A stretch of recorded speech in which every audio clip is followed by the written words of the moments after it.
ભાવનગર શહેરના સુભાષનગર પાસે two wheeler અને રિક્ષા વચ્ચે સર્જાયો અકસ્માત, જેમાં ઇજાગ્રસ્ત વ્યક્તિને તાત્કાલિક સારવાર માટે હોસ્પિટલમાં ખસેડવામાં આવ્યા.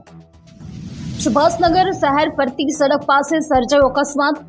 ઇજાગ્રસ્ત પ્રવીણભાઈ ભૂપતભાઈ વાળાને ઈજા થતા તાત્કાલિક ધોરણે સટી હોસ્પિટલ ખસેડવામાં આવ્યા. ઘટનાસ્થળે લોકોના ટોળા જોવા મળ્યા, જ્યારે રિક્ષા ચાલક ફરાર થઈ ગયું તેવું ઇજાગ્રસ્તે જણાવ્યું હતું.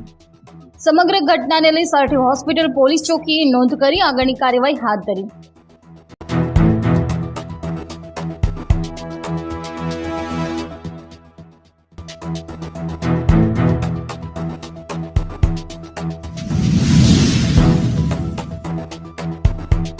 ઓકે, તમારું નામ? મારું નામ પ્રવીણભાઈ ભૂપતભાઈ.